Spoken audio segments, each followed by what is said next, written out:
Good evening. It's 8 o'clock in Yerushalayim. This is WebYeshiva.org, and it's time to begin our regular Halacha shir.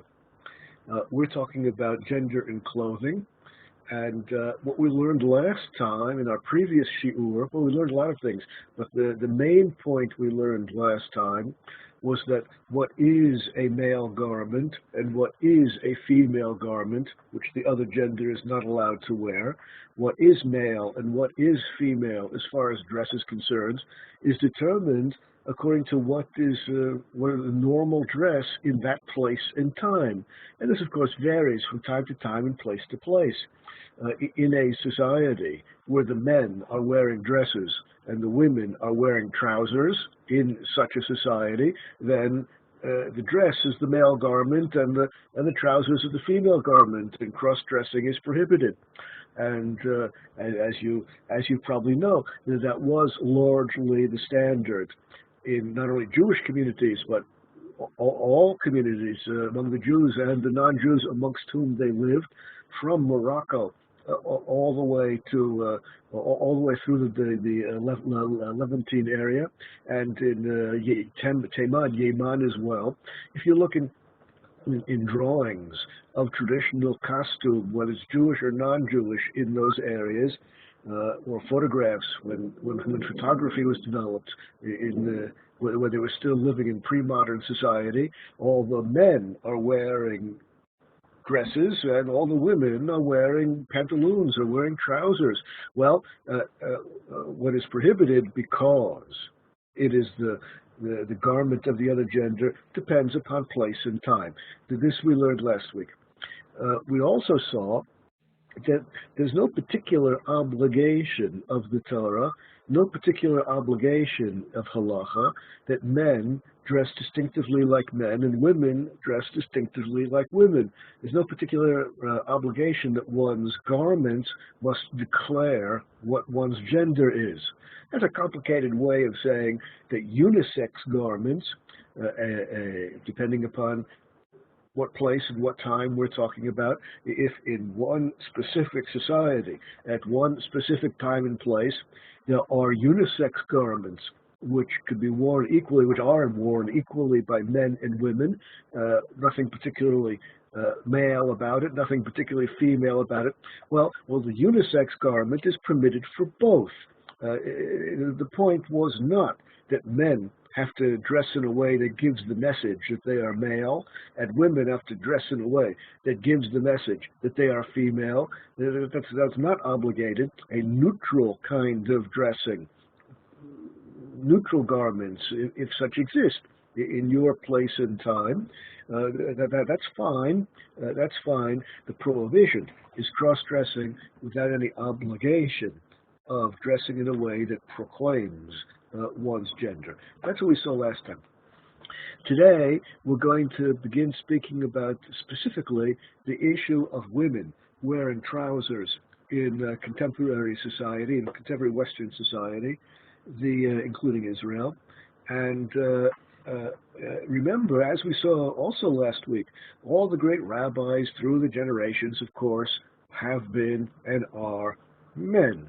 And therefore, the discussion is always from the male point of view. And therefore, although the example given, and we'll get to the sources presently, although the example given, although the discussion focuses on women wearing trousers, you could equally reverse the discussion and talk about men wearing skirts. Although the discussion is couched from the male point of view, there's no difference there's no difference if you reverse the discussion and discuss it all from the female point of view. But the primary sources we're going to look at were, of course, all written by men, and therefore all look at things from the male point of view. But feel free to switch in your minds to the other way of looking at things. Now, as far as women wearing male-style trousers are concerned, the underlying fundamental question is a very simple one. What exactly is the prohibition of cross-dressing? And then there are two possibilities. Is the prohibition of cross-dressing dressing in a way that completely presents yourself as a member of the opposite sex, in which case a complete costume is required, or is the prohibition to wear even a single garment, a single item of the other gender? If we can answer this question, then we'd have some clear approach to whether or not a woman who presents herself as a woman but has one article of male clothing, trousers, is that okay? Is she okay until she dresses entirely, top to bottom, as a male, or the other way around? A male who dresses as a male, no doubt about it, he presents himself as a male, no one would have any doubt about it, but he wears one article of female attire. Is that okay or not? Well, let's see what the sources have to say. The question is, what exactly constitutes a violation of the Torah law here? A single garment of the other gender, or only an entire presentation where you look entirely like the other? Yeah, I've never been to Scotland, but I don't know if it's true today. I don't know if it was true in the past, but assume for a moment that in some village in Scotland, all the men are wearing kilts. Maybe it's still true today, for all I know, in some villages. If that's true, then of course that's a male garment in that place and time, and it doesn't matter. Does it matter whether the garment is visible or hidden, whether it's an undergarment or not? Let's see the sources, and once we see the sources, we'll be able to answer these and all related questions, I hope. The name of the issue, as discussed in the poskim, is Beged Isha Greda. That means a single female garment. Let's see what the sources have to say. The Sefer HaYireim, one of the great medieval Ashkenaz authorities from the town of Metz. Metz is one of these towns which kept moving back and forth between Germany and France. I always had great admiration for residents of towns like that, who were able to move their entire town from one country to another, and many of them went back and forth from one town to another. That's Metz. I mean, today, Metz is in France. Maybe more accurate would be to say now the border of France includes Metz. Now, today, Metz is on the French side. Today, the people in Metz are all French-speaking and entirely oriented towards French culture. But if you visit in Metz, you'll notice that all the street names, just about all the street names, are German names. And if you open up a telephone book, they still have telephone books. I'm sort of stuck in the 20th century. If you open up a telephone directory online, or if they still have them in paper, you'll notice that so many family names in Metz are German. Well, not so long ago, it was part of Germany. In any event, this is what the Sefer HaYireim says. The Nazir, in the tractate Nazir in the Gemara, it says, Lo Yihiyeh Kli Gever Al Isha. You see, this is so typical of the way the rabbis discuss matters. He's just quoted a verse in the Torah, which we saw last week, that men should not wear female garments. Just quoted word for word a verse in the Torah. But of course, he doesn't think of it as a verse in the Torah. He thinks of it as being a passage in the Talmud. The Talmud quotes the verse, and it's the Talmudic quote of the verse which he refers to. It says in the Gemara, men should not cross-dress. It also says women should not cross-dress. Well, my Talmud Lama, what's that mean? Well, what's it mean that you're not allowed to cross-dress? Im lelamed shelo yilbash ish simlat isha ve'isha simlat ish. If the whole point is that a man should not wear a female garment and a woman should not wear a male garment, if that is the whole point of the prohibition, Harekva ne'amar toeva. Well, the verse in the Torah does not only say that cross-dressing is prohibited, it also labels cross-dressing as to'eva, something that God doesn't like. Now, labeling something as a to'eva, something that God doesn't like, that's something in addition to, above and beyond the simple prohibition. Of course, God doesn't want you to do anything which is prohibited in the Torah. That's why it's prohibited in the Torah.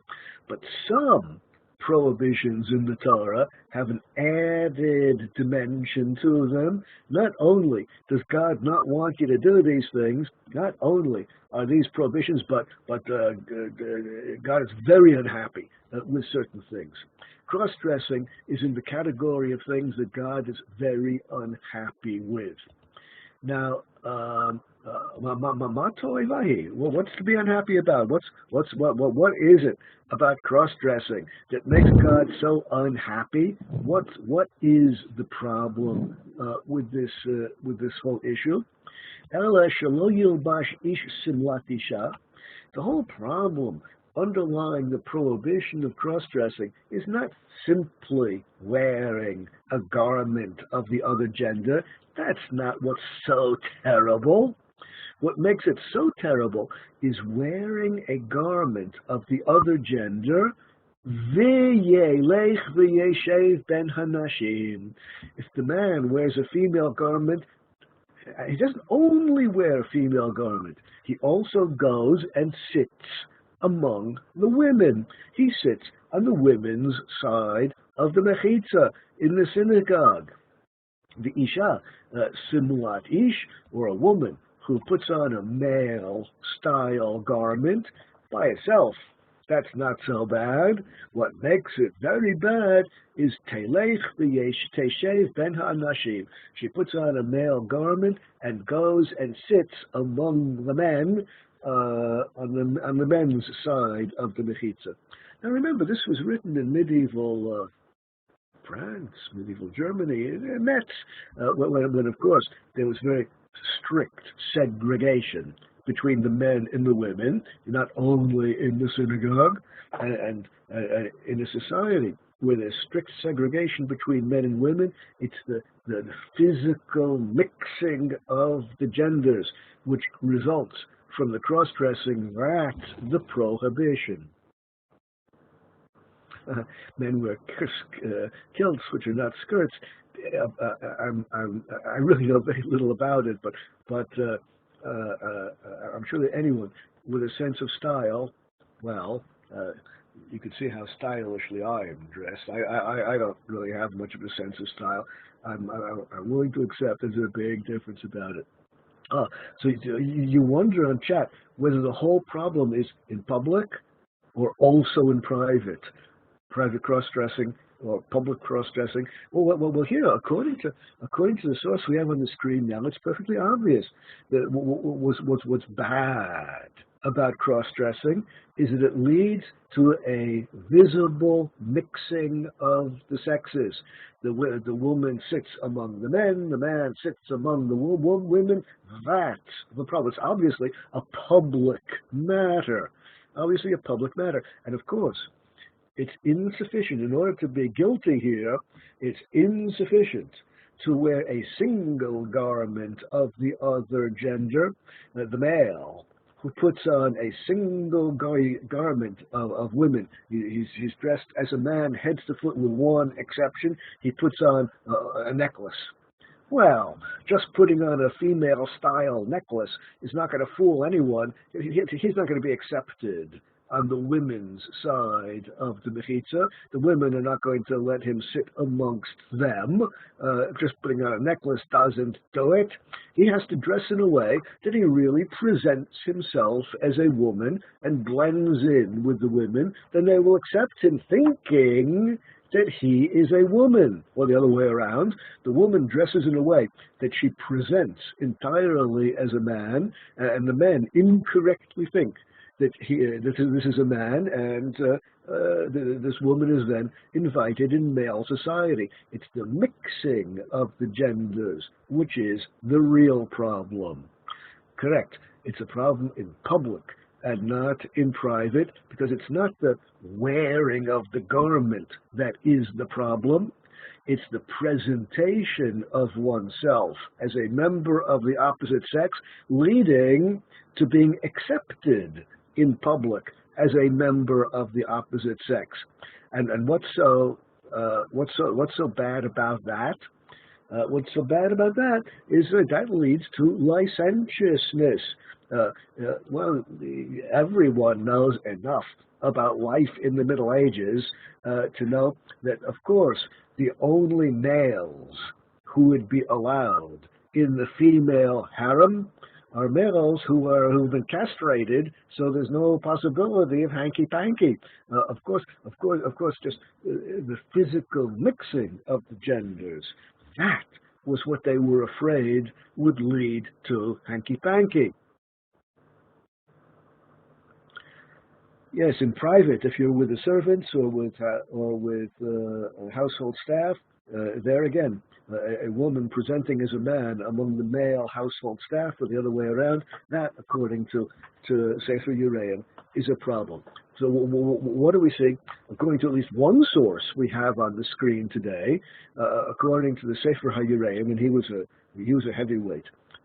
According to him, the whole prohibition is not so much the garment as it is the way one presents oneself in public, allowing this person to fool the public and be accepted as what he or she isn't, allowing this person to be accepted as a male or female, and that the rabbis were afraid that would lead to hanky-panky. Now, of course, this leaves open the terribly important question: is this approach, which ends up prohibiting cross-dressing only in a public way, only if it's an entire presentation and not a single garment, right? You're thinking in the back of your head, what about someone who dresses as a woman and everyone realizes this is a woman, no doubt about it, no attempts to pass herself off as a male, but she's wearing male-style trousers. Well, it's clear what the conclusion has to be regarding a case like that, or the other way around, someone whose presentation is clearly that of a male. No one would mistake this person as a female, but he has one female-style garment. He's wearing a female-style necklace or something like that. Well, according to the source we've seen so far, no problem.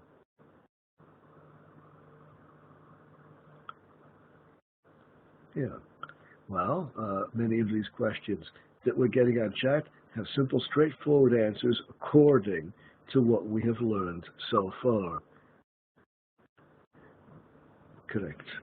Now, the next big question is the approach we've seen now in the Sefer HaYereim. Is this the unique approach of one of the great rabbis?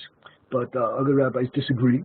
And therefore, as interesting as this approach might be, maybe this is a minority view which is not embraced by subsequent poskim, or is this typical of the mainstream view of the great rabbis?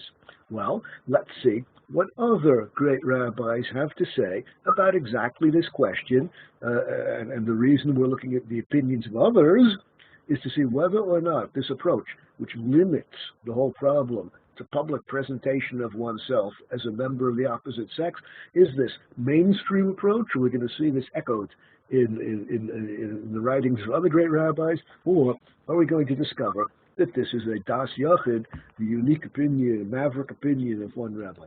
Let's look at the Sefer Mitzvot HaGadol. Also, one of the great medieval rabbis, one of the great Rishonim, says as follows: Lo yilbash ish malbushim miyuhadim l'nashim. Men cannot wear garments which are specially for women. Kagon, for example, saif, a kind of scarf, which in those days was female-style scarf. Kaishana. The truth is, I've not been able to identify this particular garment.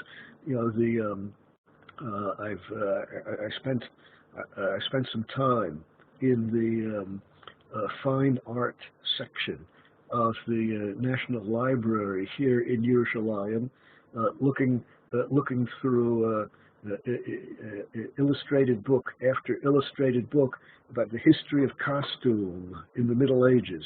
And there's an awful lot known about the history of costume, the history of the way people dressed in the Middle Ages, but this particular garment I could not find anywhere. So I don't know what it is exactly, but it's something which in his place and time was worn only by women.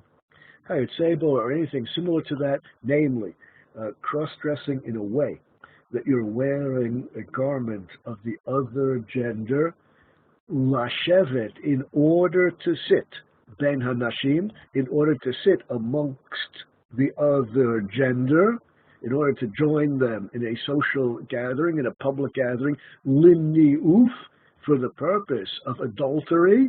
The reason you want to sneak over to the other side, to the women's side or the men's side, the reason you want to dress that way to be accepted on the other side is because that's where your paramour happens to be, that's where your lover happens to be, and this is the way you're going to gain entree, this is the way you're going to be able to join their society, and you will end up with adultery, and that's the whole reason you're doing it, in order to meet up with your paramour, in order to meet up with your lover.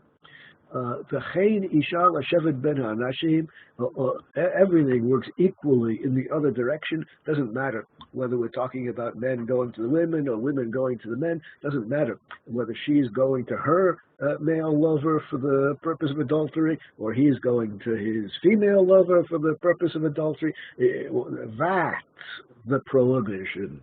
Well, this leads exactly to the same conceptual conclusions which we had on the previous screen.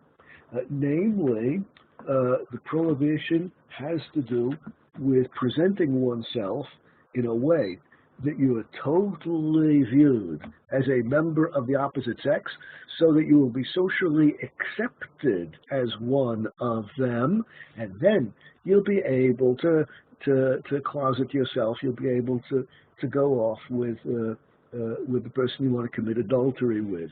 Well, that's why the Torah calls this particular prohibition.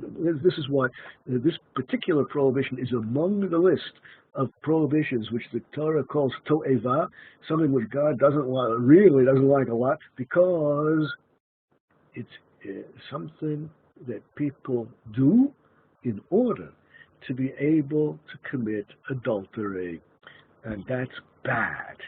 Now, it follows, therefore, that in a huge spectrum of contemporary situations where there's not the slightest effort to pass oneself off as a member of the opposite sex, all is well, according to the sources we've seen so far.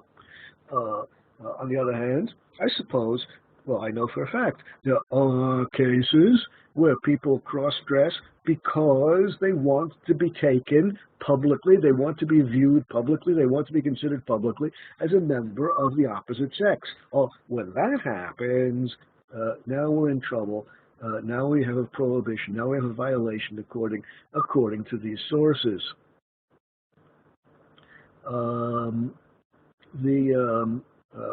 The question about wearing a garment because it shows off your figure better, and just always hold in mind that it doesn't matter whether we're talking about a male or a female.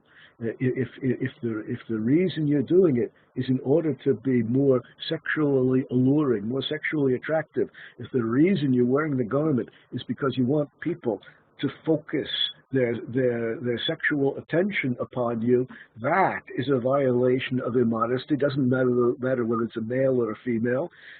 Dressing, the way you dress, is only one element of the way you behave. Behaving in a way which focuses people's erotic attention upon you, that's a violation of modesty, of tzniut. But of course, what does and what does not focus people's erotic attention upon you, it varies a lot from place to place and time to time. As long as you more or less blend in as long as the way you are behaving and your clothing is only one aspect of your behavior, as long as you blend in, as long as you fit in the society in which you find yourself at the moment, people are not going to stare at you, and you're okay. As soon as you deviate significantly from the norm in the society in which you find yourself at the moment, and therefore people will stare at you because you're behaving so differently, and dress is only one element of behavior. Now, if you're focusing people's erotic energy upon you, that has to do with that's a violation of modesty. You'll notice in passing that modesty is something which is impossible to define. From the halachic point of view, halacha always must define very precisely what is permitted and what is prohibited.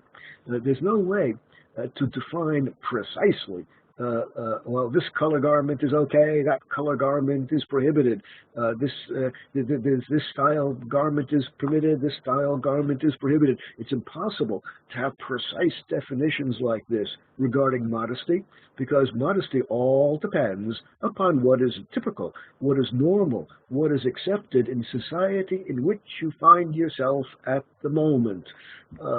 And you might be dressed, male or female, might be dressed in a way that is perfectly normal, perfectly acceptable within one context. But as soon as you find yourself in a different context, everyone is going to stare at you. The way men or women dress when they're engaged in certain activities is highly inappropriate if they are in a different activity.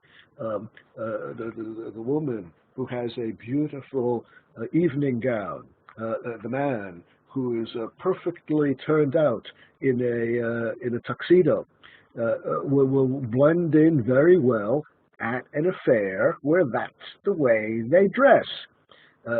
Take the same person, dressed the same way, and put him or her on the public bus going from here to there, the public subway system going from here to there, and everyone's going to stare. And here we have a beautiful person, male or female, dressed in a very attractive way. Well, the person no longer blends in. Well, it works exactly in the opposite direction as well. Take the way someone dresses on the subway, and take that person dressed perfectly normally in a perfectly acceptable way for traveling on the subway, going to the gym to work out. Take that person, male or female, and plunk him or her down in an elegant wedding, and all of a sudden everyone's going to stare. Well, since you're behaving in a way which doesn't blend in, that is a violation of tzniut. That's a violation of modesty. So, this is not the subject for this series. We're not going to talk about what is and what is not immodest. That deserves a whole series of shiurim by itself. What we're talking about in this series is what does and what does not constitute a violation of cross-dressing, which has nothing to do with modesty. The male can be dressed as a perfectly modest female and be guilty. The woman can dress as a perfectly modest male and be guilty. What makes it wrong is not the immodesty of it, namely not focusing people's attention on you. In fact, it's largely the opposite. It's in order to get away with not having attention focused on you so that you can sneak into the gathering of the other sex and then meet up with your paramour. That's the whole problem. Okay, what we've seen so far is that the great Rishonim, the early rabbis, are clearly of the opinion that one is in violation only if one is, number one, entirely presenting as a member of the opposite sex, and number two, one actually goes and joins the other social group. You go sit on the other side of the mechitza, or in places and times like the Middle Ages, or in my holy neighborhood today in Jerusalem, which is still largely a medieval lifestyle, where men and women do not intermingle. Intermingling is the problem. Presentation and intermingling. Okay, let's go one step further. Let's see how all this applies specifically to a woman who dresses like a woman. No doubt about it. No one would mistake her for being a male, but she's wearing trousers. In your mind, you always think about the opposite example. A man dressing entirely as a man, but he has one article of female clothing on. It's only we always discuss it from the male point of view, but you just reverse roles and you get the same conclusions. The Minchas Yitzchak that we're about to look at was written by Rav Yitzchak Weiss, originally from Eastern Europe. Before the Holocaust, I always get his hometown confused in my mind. He was either from Grosswardein or Kleinwardein. I always get those two towns confused in Hungary. He survived the Holocaust, ended up as the rabbi in Manchester, England, for a period of time, and this particular tshuva was written in 1958 when he was still a rabbi in Manchester, England. After that, he came to Yerushalayim. In Yerushalayim, he was appointed as the chief rabbi of the Eda Haredit in Mea Sha'arim, putting him at the very pinnacle of the frum world here in Eretz Yisrael. Let's see the question which he was asked. Mizman Ra, for a long time now, Nichnas Moda b'malbushei nashim. There's a new fashion which has been around for quite a while, he says, among women's clothing, a new women's fashion.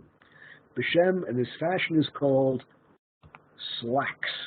Women wear this garment called slacks.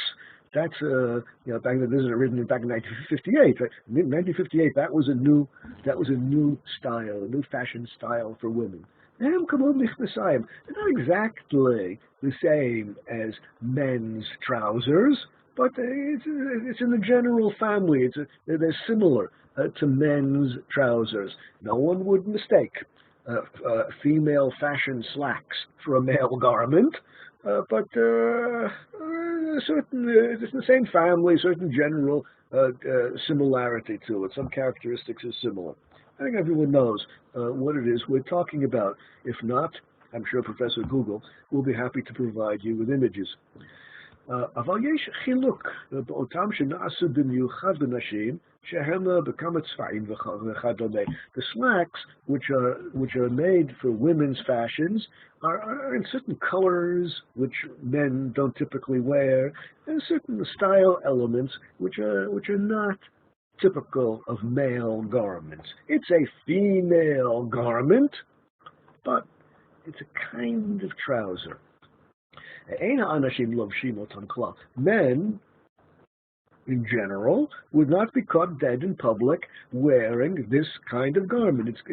No doubt about it. It's a female style, but it's still trousers. That's the question. Ha'im yesh isur bazeh. Is there some prohibition here because they're so similar to men's trousers? That's the question.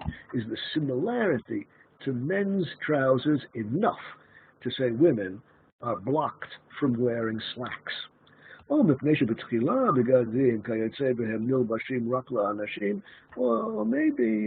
it's okay because these are styled for women and only women buy them. They're made for women and only women. Maybe it's okay. That's the question. Answer. Oh, I have to get the answer here. Here we go. Answer. Hine, behold, ein din ze tzarich poshesh. This question does not require much thought. This question does not require much analysis. The answer is immediately forthcoming. This is pretty obvious, he says. Klomar, that means to say, have isur gamur. It is absolutely and totally prohibited. And it doesn't take long to reach that conclusion, he says. Oh, Now, you might find this a little bit strange, because beginning with all of the principles we've seen up till this screen, all the sources we've seen up till this screen would have led us straight to the conclusion that it's okay, there's no problem at all. And you can list in your mind the reasons based on everything we've learned up to this screen. Along comes the Minchas Yitzchak and says, oh, there's not a whole lot to talk about here. It's just absolutely, totally prohibited. Why? The chutz mezeh, the big day shachatz ke'elu. Aside from the fact that these garments are made for licentiousness, aside from the fact that these garments are made for fornication, B'tchilatam, that's the reason they are manufactured and sold, la'avera, so that people will sin, aside from the simple fact that these garments are inherently sinful. Hem bigdei zima u'mevi'im lidei to'ava. These are the garments which are going to lead to hanky-panky, and therefore clearly, absolutely, and definitively prohibited. Va'af im lo yehiyeh b'chlal kli gever. Even if you will try to argue that based on all the sources we've seen last week and up till this screen, there really is no prohibition, even if you will try to tell me that according to all of the classical sources, it's permitted, they are still repugnant in God's eyes, and therefore no, and no again.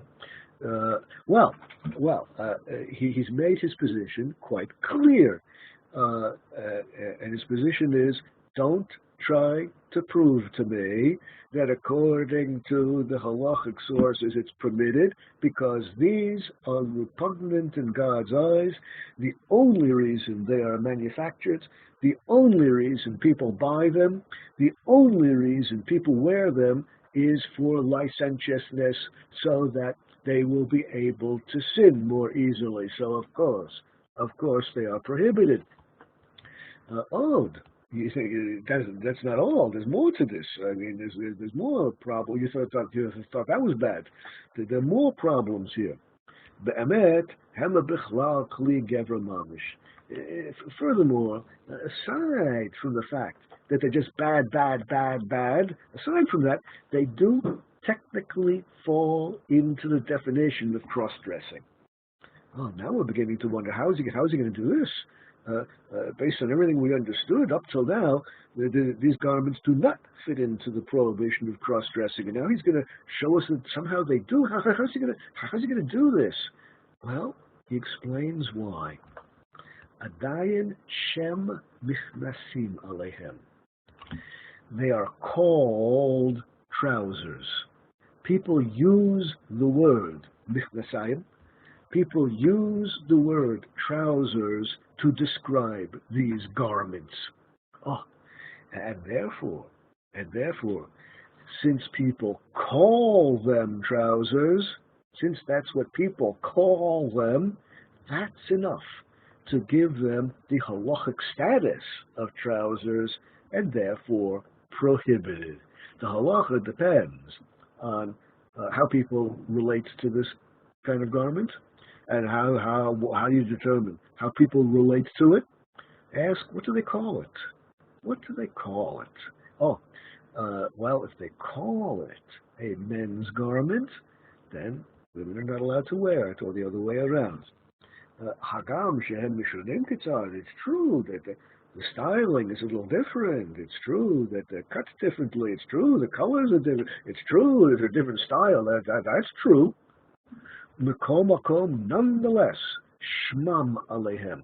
Nonetheless, the word trousers is used. And since we have established that the halacha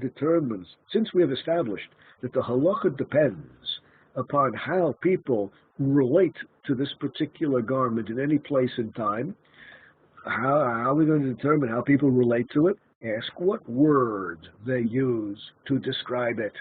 And since people use a masculine word to describe this garment, that makes it a male garment, a no-no for women.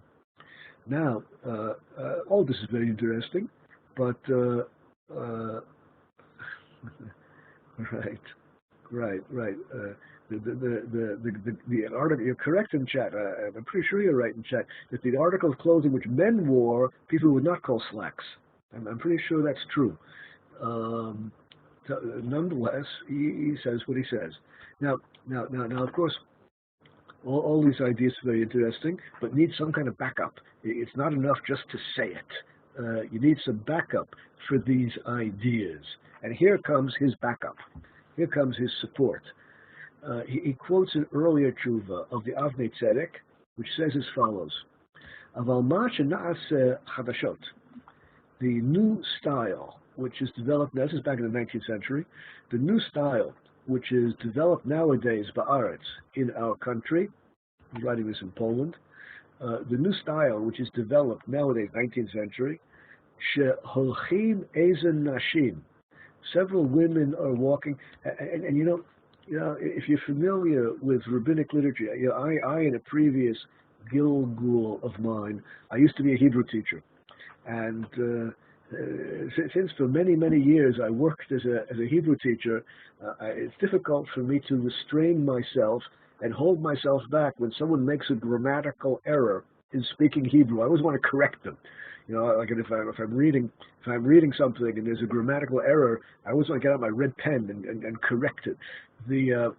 It disturbs me fundamentally when I hear Israelis use the feminine form for designating how much an article costs in Israel. In Israel, the currency in Israel is the shekel.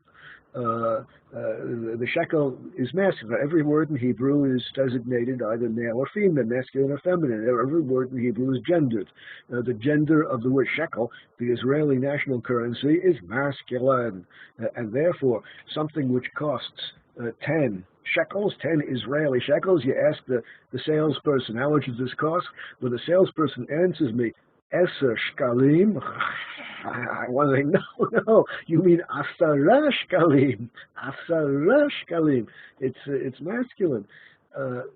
Well, you see before us that the great rabbi says, nashim holchim, women walk, but holchim is in the masculine form. Since the rabbis are all men and always speak in a male context, he's so unfamiliar, he's so unaccustomed to writing with the feminine forms that he just blithely uses the male form when saying what women do. Halachot, exactly. One of my sons was when one of my sons was in the Israeli army. He had a mifaked, a commander, who, like me, was always strict with the soldiers and would correct them whenever they made a grammatical mistake. And if they switched male for female, female for male, and got the endings wrong on the word, the commander would correct the soldiers. And my son told me, it gets a little bit annoying after a while, especially when you're in the middle of a firefight in combat, and one of the soldiers reports on the walkie-talkie, "Shtei yorim al hagag."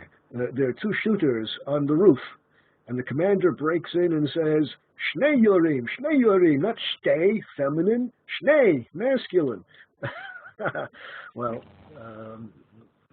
so some people just have this quirk, and I'm one of them.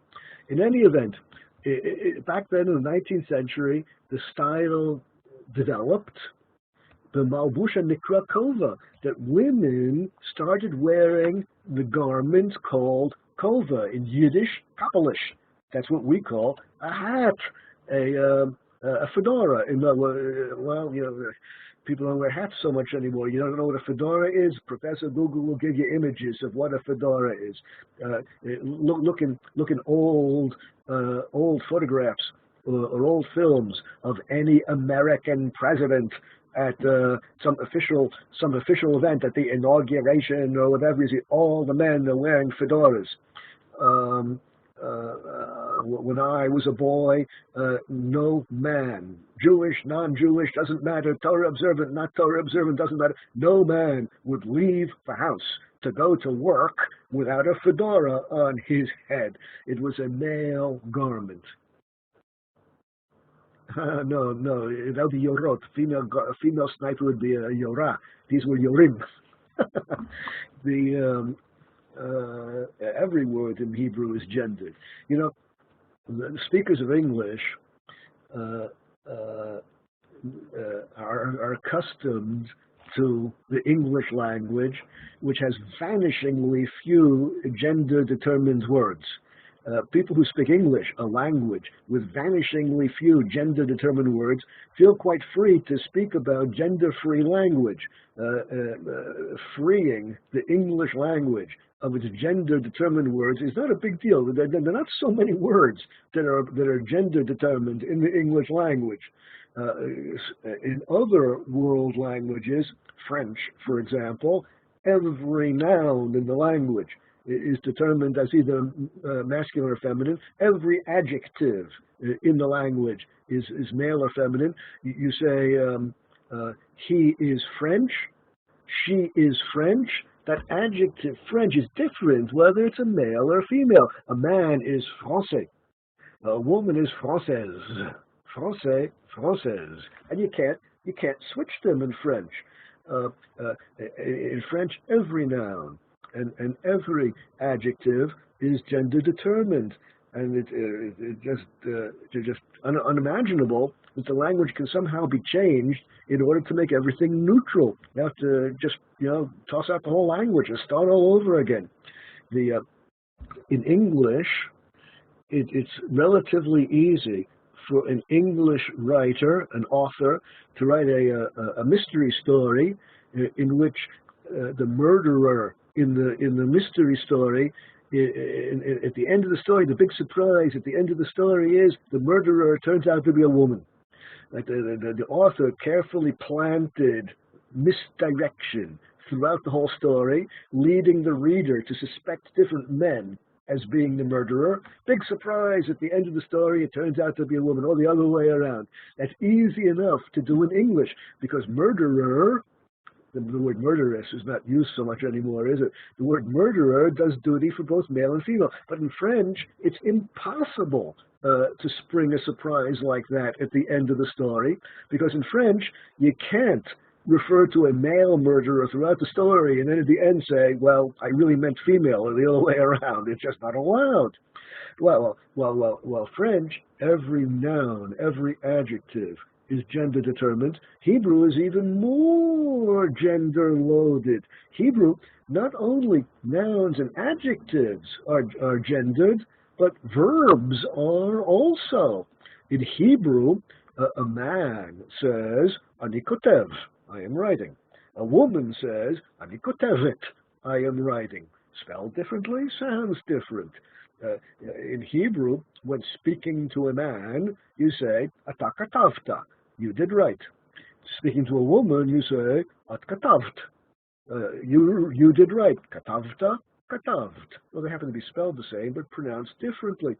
In Hebrew, the Hebrew language is drenched with gender determination. I can't begin to imagine how it would be possible to free the English language of gender determination and make it gender neutral. If I call up someone on the phone and a child answers the telephone, and I can't identify the child's voice, whether I'm talking to a little boy or a little girl, and I want to say, is your mother at home? There's no way to ask that question. I simply cannot, I don't know, because if I'm talking to a boy, I say it one way. If I'm speaking to a girl, I say it very differently. Is your mother home? It's different. Different ways of talking to a man and a woman, a boy and a girl. The only thing I can do, the only choice I have, is to use a very crude expression. Mama there? Mama there, like Mama there, and hope the kid understands what it is that I'm asking about. I know there's a lot of talk about people wanting the Torah to be gender neutral, but the Hebrew language being what it is, where every noun, every adjective, almost all the verbs, your book, this is your book. Ha-sefer shalcha, sefer shalach. The word for your depends upon whether you are a male or a female. And the language is so gender loaded. I can't begin to imagine what could be done to make it gender neutral. Yeah, in English, there are very few words that are problematic. In English, there are few words which you have to change, and we can talk about the possibility of doing that. But aside from a few words, the whole structure of the language is gender neutral in English. So, in any event, back in the 19th century, the ladies started wearing fedoras, style of hat. Professor Google will show you images of that.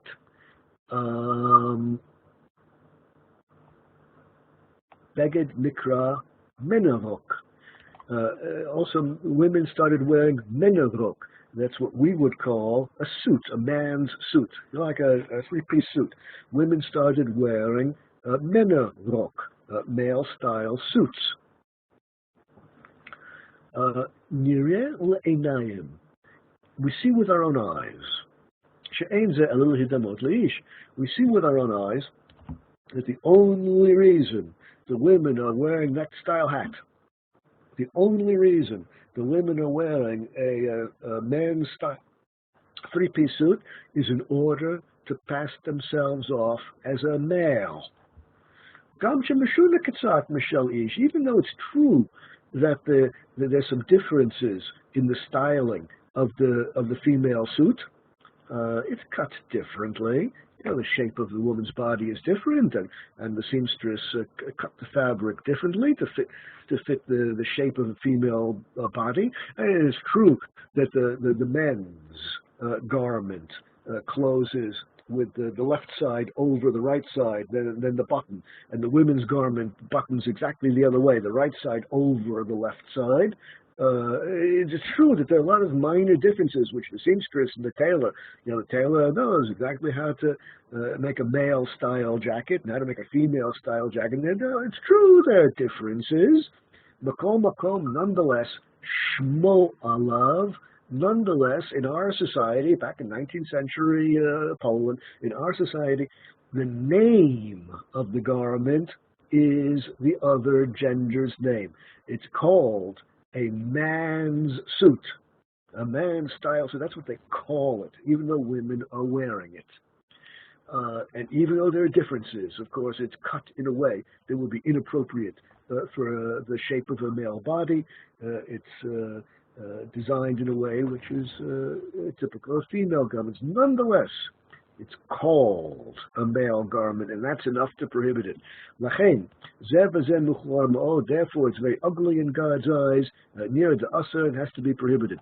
Well, it turns out that our author, the Minchas Yitzchak, writing in 20th century Manchester, England, who brought this idea to us that the prohibition of a garment depends upon what the garment is called, and even though the styling is such that the other gender would not wear it, but the name of the garment is the name used by the other gender, no good, and it's simply prohibited. His idea has a source.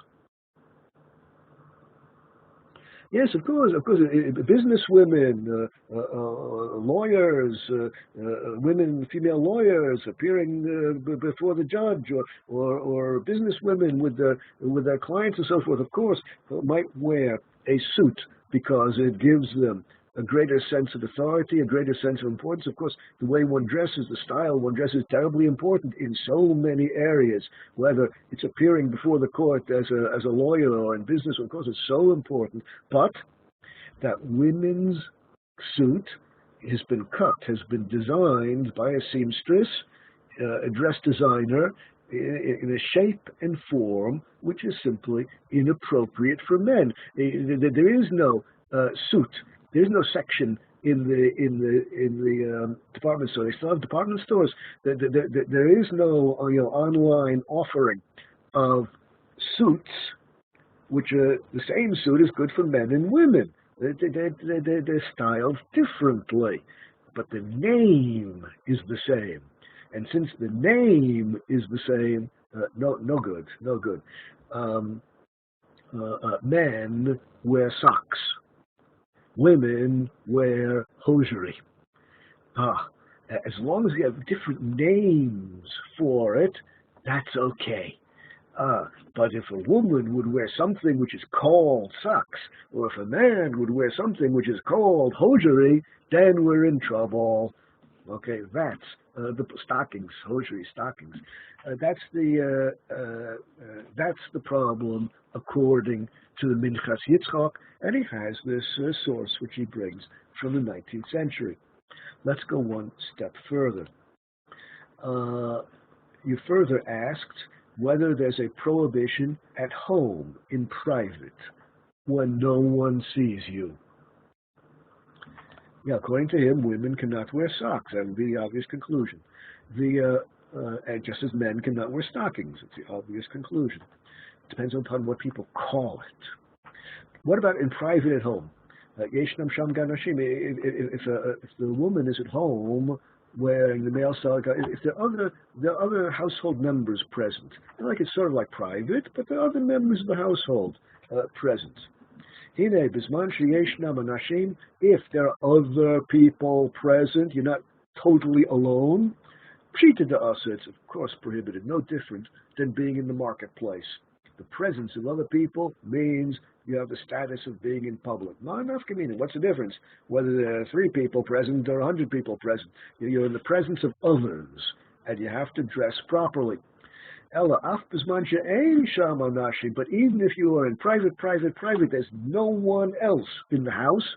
You're totally alone. The windows are all have curtains. No one can see you. There are curtains on the windows, and you're totally alone. The door's locked. Totally impossible for anyone to see you.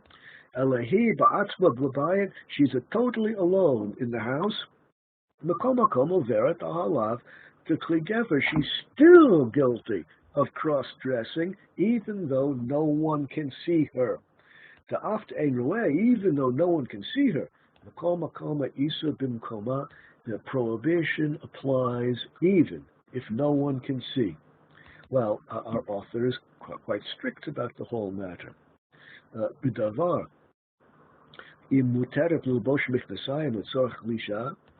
what about ski trousers? What about ski pants? They asked him. No, he lived in Manchester. There wasn't a lot of skiing in Manchester, but Manchester is not so far from the Alps. People went on holiday from Manchester to the Alps and wanted to go skiing. Now, of course, language evolves. Of course, language changes, and halacha will change accordingly, according to our author. Now, there's a reason why people wear ski pants when they ski.